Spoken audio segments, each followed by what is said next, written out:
He noticed it for the first time on a rainy Tuesday, one of those late autumn days when the city seemed to exist entirely in shades of slate and rust, and even the light through the windows carried the heaviness of something unspoken. His phone, which he kept on silent most of the time, buzzed softly on the edge of the kitchen counter, displaying a missed call from an unknown number and a single voicemail left at 3:12 a.m., a time he found strangely precise, strangely deliberate, as if chosen rather than accidental.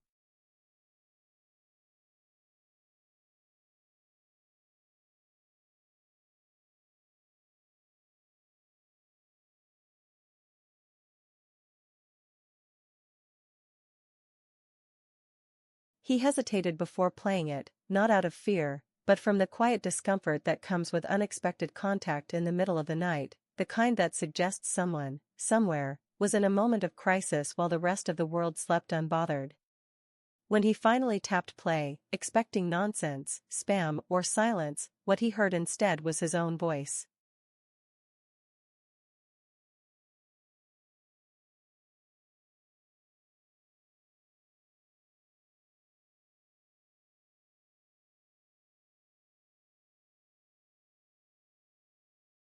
At first, he didn't register it. The audio was distorted slightly, laced with static, as if recorded in a large, empty room or passed through too many layers of cheap microphones. But the cadence, the tension in the breath, the precise stammer at the edge of a word, it was unmistakably his voice, and more than that, his voice under stress, repeating a single sentence in a low, frantic whisper, "If you get this, please, I don't know how long I've been here."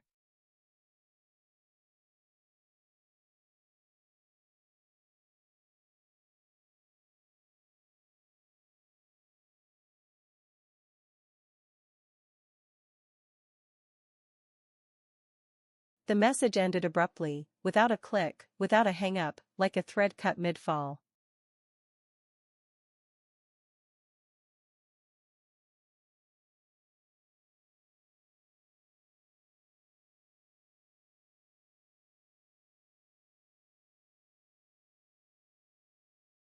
He stared at the phone for several minutes, thumb hovering above the delete button, unsure whether to erase the thing before it nested deeper in his thoughts or to play it again, just to be certain.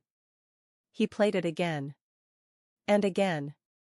And though the words didn't change, the emotional weight behind them grew each time, like the voice wasn't just requesting help, it was remembering the cost of not being heard.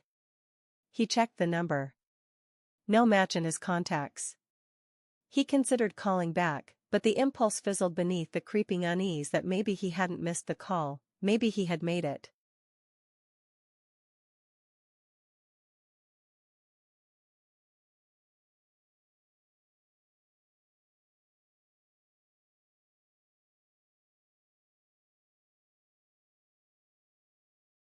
The next morning, the message was gone.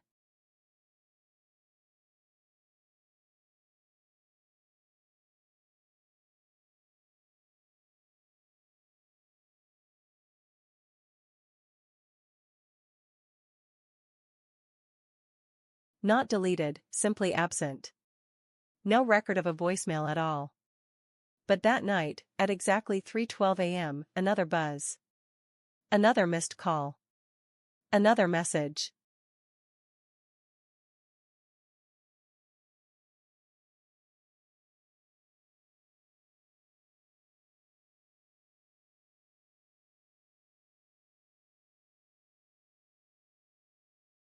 This one was longer.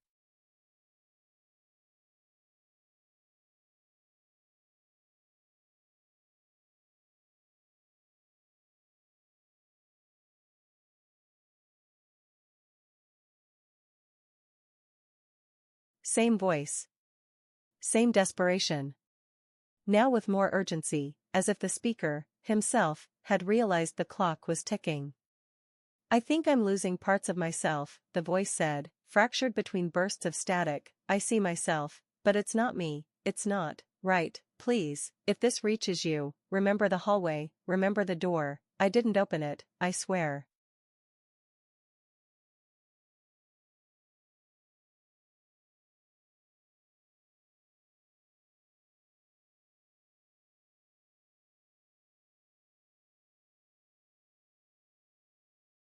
The message cut off mid-sentence.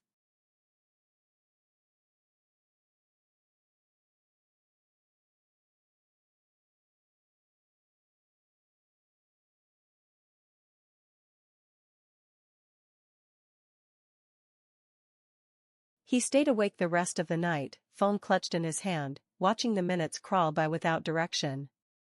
When morning came, he tried every logical explanation he could conjure: a prank, a technical glitch, perhaps a recording pulled from some corner of his device's memory and reprocessed accidentally.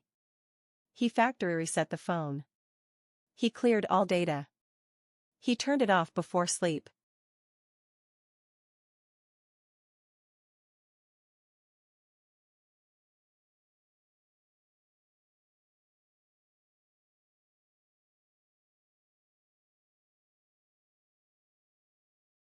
At 3:12 a.m., the phone powered itself on.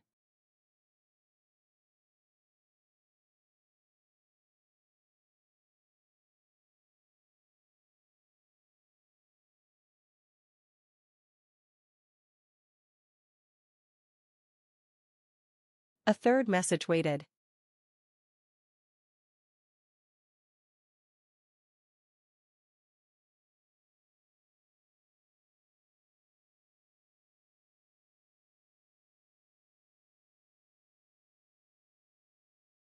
Shorter. Closer. A breathless whisper: "You're not alone there."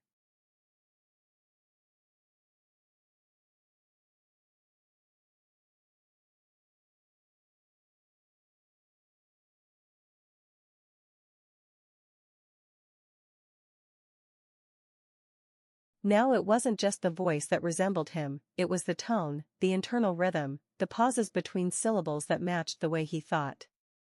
This wasn't someone mimicking him. It was him. Or something that once was. And now it was trying to reach back across something that had already closed.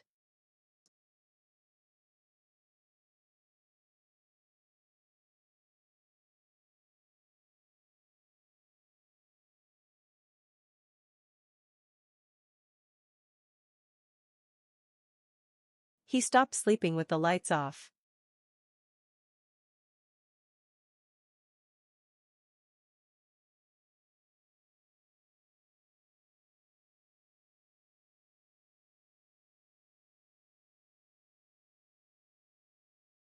He no longer trusted the silence between the hours of 2 and 4 in the morning.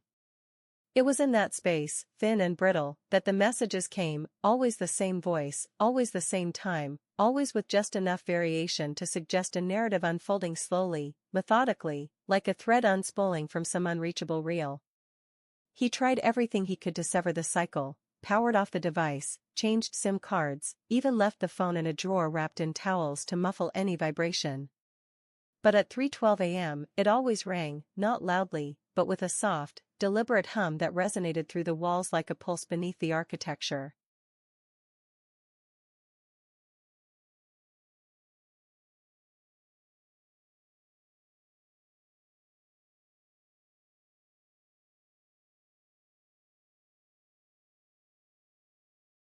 He began recording the voicemails manually, not through any app but with a second device, analog, old, untouched by sync or cloud or remote wipe.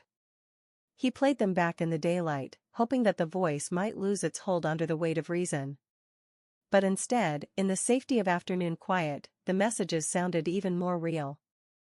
The static softened, the breaths between sentences more audible, the strain in the throat more human. And with each passing day, the voice began to reveal things, memories, fragments, references to moments he couldn't recall, but that somehow felt anchored in the back of his mind like dreams forgotten seconds after waking.